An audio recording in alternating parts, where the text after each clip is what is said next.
Acting on Impulse. Written by Bree Mac 518. Read by Arashi. The sun was rising over Garreg Mach Monastery, slowly illuminating the ancient structures as the day dawned. The light morning breeze stirred the banners of the Adrestian Empire that hung in various places to denote who had just taken over and ousted the church. All was quiet and peaceful as the inhabitants slowly began to rise from their beds. Except in Sedith's old office. Hubert von Vestra had claimed the office for himself when the Empire had taken over the monastery, and could often be found working inside late into the night.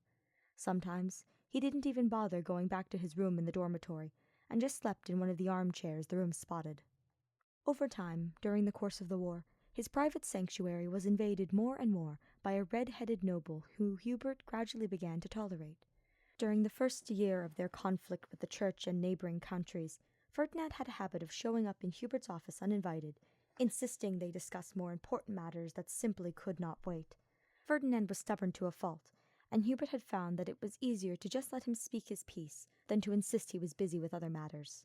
Ferdinand would not be deterred, and Hubert had to admit that Ferdinand did truly only bother him when it was something vital that couldn't wait. He grudgingly admitted it. Hubert wasn't sure how it happened, but somehow those visits became less about dire matters that required attention urgently, and more about the two of them seeking each other's company. Hubert was stunned to realize one day that he actually enjoyed Ferdinand's presence. His younger self would have set Hubert on fire for just that alone. They'd sit together in Hubert's office and do their work, sharing the mage's desk to spread their papers out across. Hubert had grown accustomed to looking up from his paperwork to see Ferdinand seated on the other side of his desk, focused on his own responsibilities. He'd come to know all the little mannerisms that Ferdinand displayed when he was giving all of his attention to a task, like biting his bottom lip, idly twirling a lock of red hair that grew longer and longer as the moons passed. The quiet broken only by the scratch of quills on paper, as well as their breathing or occasional shifting, was peaceful. But that didn't mean they still didn't butt heads with a vengeance, which was how Hubert found himself glaring across his desk at his companion in the early morning light. Neither had slept the night before, and tensions were high due to fatigue and frustration. "You can't possibly think that Her Majesty can spare more supplies for the south, Ferdinand," Hubert said. "All of our efforts should be focused on our borders. Hubert, you cannot expect the people to starve in the name of Edelgard's war. They are stretched thin providing for our soldiers, and need to keep some for themselves," Ferdinand insisted, sitting forward on the edge of the seat, that keen and bright gaze resting squarely on Hubert's face. For all that they butted heads like an old married couple according to Dorothea, Hubert had to admit that Ferdinand did have a point. It took less and less time to convince Hubert of Ferdinand's intelligence as they worked together and got to know one another better. When Ferdinand presented his point in such a way, Hubert had to concede. Rather than let his pride take control and draw out their disagreement for hours, or even days, Hubert inclined his head like the adult he was supposed to be. "You're right, when you put it that way at least. I will attend to the matter before we leave for the next battle," Hubert said, making a note on his perpetually long list of things to do as a reminder for himself. Ferdinand beamed, bright as sunshine. "Thank you, Hubert. If you need my assistance with anything, I would be more than happy to lend a hand in your efforts. I know we both have much to do in the coming days, but perhaps if we work together on some of our tasks, we can make the work all the easier if handled as a team." "Very well. I shall let you know if I require your aid with anything." That was another thing his younger self would have set Hubert on fire for, willingly spending time with Ferdinand von Aegir. If anything, the boy that he'd been would likely think Hubert had gone insane, and part of Hubert would not be able to blame him for it. Sometimes he questioned his own sanity in that regard as well. "Excellent. Well, I do believe rest is in order for both of us. It has been quite a long night, and our first meeting of the day is not for several hours yet. I'm sure Her Majesty can spare us long enough for sleep to be had." Ferdinand began to gather up his papers, neatly and efficiently tapping them into order on Hubert's desk after the Prime Minister rose to his feet. "I have a few more things to do, but you go," Hubert replied, looking back down at his work once more. Lately, he'd found that Ferdinand's departures left him feeling as if something were missing. It was irritating, but Hubert had always pushed the resulting emotions down to focus on what was more important. "Hubert, promise me you will get some rest today." "I mean it." The stern look directed Hubert's way by Ferdinand would have made Edelgard proud had she been there to bear witness to it. "Ferdinand, you have my word that I will rest at some point." Hubert didn't say when, of course. That could mean he would rest anywhere from an hour later to the following day, perhaps, whenever he felt it would be all right for him to step back from his duties for a brief period. Judging by the look on Ferdinand's face, He understood exactly what Hubert meant. "Today, Hubert, or soon, or else I shall have a word with Her Majesty about you overworking yourself." Again. There was a certain smugness to the way that threat was delivered that Hubert didn't care for at all. He narrowed his eyes. "Her Majesty should not be bothered with such trivial matters, as you know, Prime Minister," Hubert said. There was an edge to his voice, perhaps a subtle threat all on its own, but Ferdinand didn't seem bothered in the slightest. "On the contrary, Minister Vestre, she told me to inform her if you were neglecting your personal care." Ah, yes, there was that smugness in spades. Hubert definitely didn't care for it. Ferdinand even had a little smirk on his face to go with it. Damn that man. "Fine," Hubert forced out through a clenched jaw. "Go to bed." "As you wish. Pleasant dreams when you finally do decide to get some rest, Hubert." Ferdinand offered one of those perfectly gallant bows of his and left the office, his papers in hand. The silence that was left in the Prime Minister's wake used to leave Hubert feeling relieved. Peace and quiet at last. Yet after a while, all of that changed. The quiet was unsettling. The solitude left him irritated, and Hubert didn't know why. He loved having his office all to himself. Why did it matter if Ferdinand wasn't there anymore? Hubert shook his head at his own ridiculousness, shoving all thoughts of Ferdinand aside, as well as the befuddlement that they caused. He had far more important things to do with his time than dwell on the Prime Minister. There was a war to be fought, both out in the open as well as in the shadows. He had no time for such foolish things that were a waste of his mental faculties. And yet, Ferdinand von Aegir was always on his mind. Awake, asleep, it didn't matter. Ferdinand was always there. His smile, his laugh, his warmth, his dedication. There were so many things that Hubert had once found annoying about the man he'd considered a pompous fop back in their school days that were now considered endearing. Ferdinand had grown into a man, and a good one at that. A man that Hubert could say, without a doubt, had earned the title of Prime Minister, as well as the respect that came with it. Ferdinand outshone his father in every possible way. Hubert realized then, his quill pausing over his inkwell, that he had never told Ferdinand that before. Surely he knew, though. He just had to. Just look at everything he'd done since assuming the mantle he'd been born to inherit. The son had surpassed the father by leaps and bounds. Ferdinand had to know that, had to see it. Yet what gave Hubert pause again was the question of, what if he truly didn't know? Ugh, why did that man make him behave so ridiculously? Hubert's job was not to bolster Ferdinand von Aegir's ego. Even as he thought it, Hubert knew it wasn't so simple as giving his ego a good boost. It was validating every minute of effort and hard work that Ferdinand put into his job, all the trials and tribulations that came with trying to be the man that he wanted to be. Ferdinand deserved recognition for that. He'd come so far since the boastful boy Hubert couldn't stand in their youths.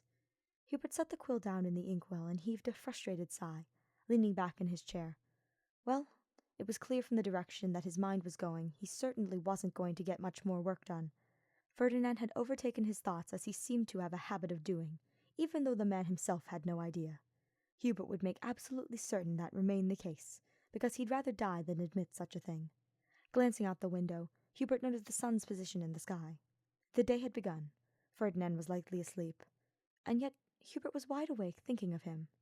Ironic. Oh, how terribly, terribly ironic. He ran a gloved hand over his face with a sigh, and decided to give in to Ferdinand's expectations that he got some rest. That was another thing he'd never be able to admit. Heeding Ferdinand von Aegir. No one had to know. He wouldn't be the Emperor's spy master if he couldn't at least keep a secret. Hubert locked his office with a key, as well as several wards, once he'd exited the room. The morning light was far too bright as he made his way outside into the monastery grounds. Despite the battle being years ago, cleanup efforts were still underway.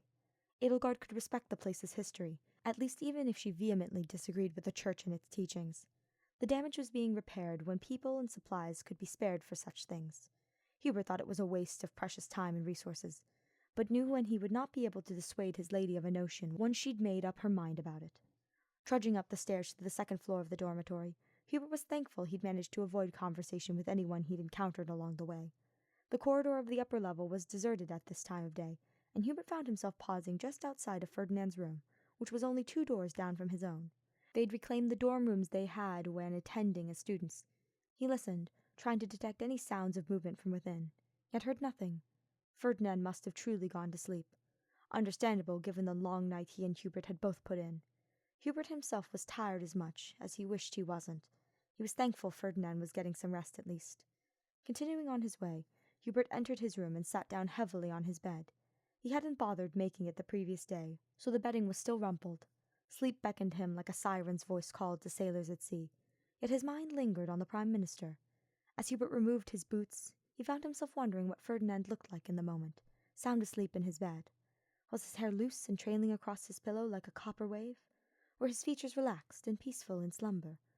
Were his hair and skin as soft as Hubert had always thought them to be? Hubert ached to find out. Even when he was supposed to be working, Ferdinand always proved to be a distraction to Hubert. More than once since they'd begun working closely together had Hubert caught himself imagining what it would be like to run his scarred fingers through that glorious mane of marigold tresses. He longed to know how it felt. Would Ferdinand even approve of such a touch from a man like Hubert? Surely not. With a groan, the mage covered his face with his hands. Flames. He was being utterly ridiculous. How could he possibly allow himself to act in such a way? He was Hubert von Vestra. He did not moon over a person like a lovesick schoolgirl with a crush. He did not fall in love, and he certainly did not do so with Ferdinand von Aegir of all people. With an actual physical lurch, Hubert was brought up short at that very thought. Fall in love? With Ferdinand von Aegir? Oh, flames. He actually had, hadn't he? His trembling hands clenched into fists, the fabric of his white gloves stretching tightly across his skin. He was in love with Ferdinand, the very man he'd once despised, whose very existence he loathed with every fiber of his being. How in the hell did that happen? Just breathe, he told himself, closing those peridot eyes tightly as Hubert sought to calm down from that bombshell of a revelation. Just breathe. It's fine. Everything's fine. He doesn't have to know. Yet, now that Hubert knew, he wanted Ferdinand to know. And wasn't that just a ludicrous idea?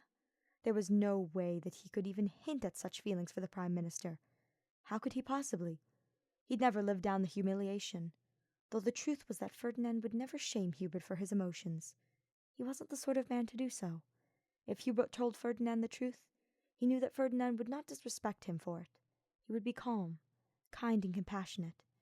He would let Hubert down gently with consideration for Hubert's feelings, not wanting to wound him any more than he must, in order to politely decline any romantic overtures. That was just who Ferdinand von Aegir was, the most selfless human being that Hubert had ever known. What possessed him to put his boots back on, get to his feet and head to the door, Hubert didn't know. He was just suddenly doing it. Then, he was in the hallway, his steps carrying him the short distance to Ferdinand's door. All the while, Hubert's mind was screaming at him, but his heart was urging him to continue. What was he doing? He couldn't tell Ferdinand. He'd barely figured out his own thoughts on the matter after such a revelation. But even though it was only just made clear to Hubert, deep down, he knew the truth of the matter was that he loved Ferdinand for years. He just hadn't wanted to see it. His cloth-covered knuckles rapped upon Ferdinand's door while his heart beat a mile a minute in his chest. Hubert waited, anxiety actually causing small beads of sweat to form upon his brow. Perhaps Ferdinand was too deeply asleep and wouldn't hear Hubert's knock. He shouldn't have come. Ferdinand needed rest. They both did. It had to be a lack of sleep that was making Hubert behave as he was with such irrational actions.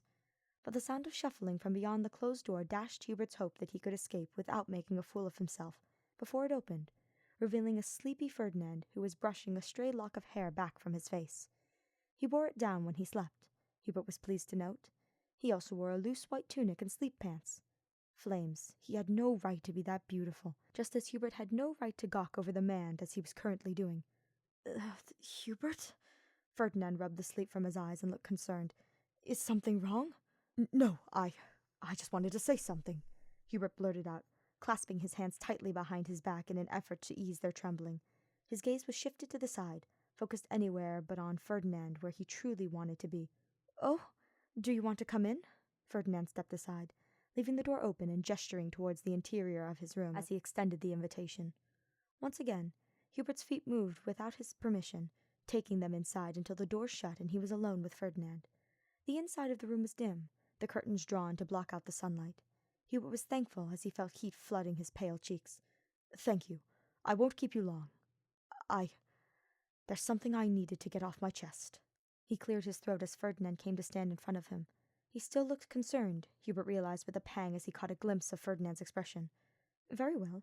I would be happy to listen to whatever you need to say, the Prime Minister replied, as Hubert had known he would. The mage took a deep breath. He had to handle this calmly, maturely. He needed some semblance of a plan, despite having gone to Ferdinand without a second thought. I love you. It was the first thing Hubert said, and he groaned, covering his face with his hands. Idiot! Flame's damned fool! When did he become a moronic teenager trying to interact with a crush? He was Hubert von Vestra.